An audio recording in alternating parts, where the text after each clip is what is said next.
Will I treat you good? Who's your companion here? This is my son, Jason Corgan. Hi, Jason. I like Jason's mask. Do you want to say hi to the people? Hi, I'm Jason. Hi, Jason. Billy, is that what you're wearing on stage tonight? The Lucha Libre mask? That's my underwear.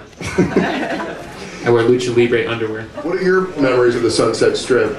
Maybe before you were even a musician, just coming to watch shows? Were you ever out here early on in your career? Well, I actually came here in 1989 on vacation. And I remember driving down here and being like, oh my God, there's the whiskey. Like, you know, it's like, for a musician, this strip is like, you know, the mecca of so many things, not just, you know, most people associate with GNR and, you know, that whole period, but I mean, going back to the Doors and the Electric Prunes and Love, and, you know, I'm very aware of that history, so, you know, for me it's like, even playing anywhere on the street is like a sort of a holy moment for a musician, so, I was thinking about it this morning. The first time we played down here was, I think 1991 or 92, we played the Whiskey with Hole, was the opener.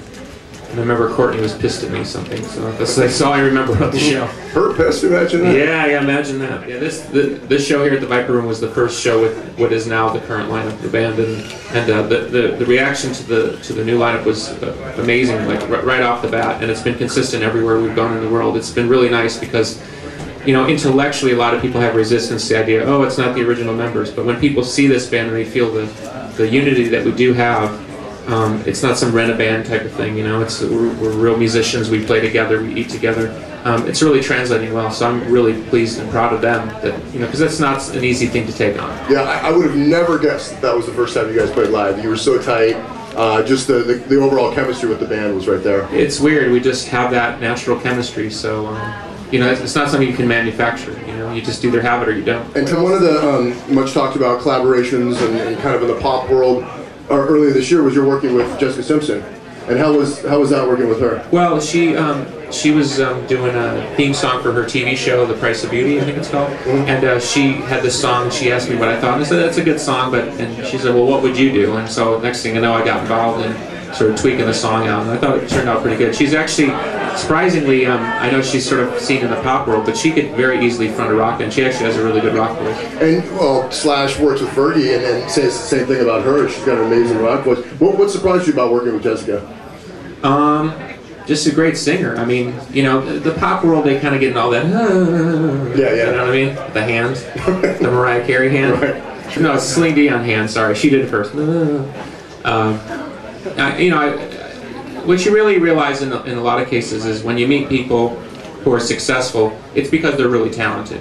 You get your own impression through the public sphere, but you realize that's really, at the end of the day, it has to do with talent. And, you know, people like that are just very talented. You're big on Twitter. How do you think some of these newer things for bands coming up, and even for yourself, whether it's new media, Twitter, like how are these things beneficial, or do you see that maybe hurting down the line?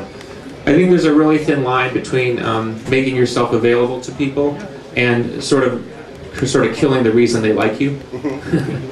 You know, when the internet first started really kicking in the mid-90s, we got so excited to be like, oh, we can bring our fans into this process, and it actually ended up really backfiring on us. We created a whole group of fans that nothing would satisfy them. There wasn't enough information, there wasn't enough pictures. Why aren't you releasing every unreleased track you ever had? Right. Give it to me for free. Why do I have to wait? And all this screaming. So I've really learned that you just have to you have to take a step back and realize that it's a really dumb world out there, and everything you say will be taken to its dumbest level. I've told this story a few times, but my father was a fantastic, is still a fantastic musician, very, very talented. And my father was not interested in me playing music at all. And in fact tried to teach my brother the guitar, which was really offensive to me because my brother wasn't interested in music at all, and I couldn't understand because I was listening to records all day. Any attempt I had at playing music was completely discouraged by my family because somehow they thought I was going to end up like my father. He can figure the rest out there. But anyway, so I went in my friend's basement, I think I was about 14 years old, and he was playing like a Michael Schenker black and white Flying V, and there were two girls kind of looking up rapturously at him, and I thought, that's what I want to do. And that was it. I never looked back. Girls seem to be a pretty honest answer for what I wasn't getting any before I played the guitar, let's put it that way. First piece of music you ever purchased with your own money growing up as a kid? Believe it or not, I was 5 years old. This is a true story. I was 5 years old, and there was a, like a street sale in my little block. And my stepmom gave me $1 and said, go buy whatever you want. And there was a guy who had a pile of records, and I flipped through the records and I came across Meet the Beatles, and I didn't know who the Beatles were, and I just looked at that cover and I thought, oh, I'd like to listen to this. Quarter, and I bought that record. And I mean, it sent electric shocks through my body. I could not believe what I was listening to. I had no idea that they were the greatest band ever. All I know is that this band, the Beatles, was just blowing my mind at 5 years old. So. Well, I treat you good.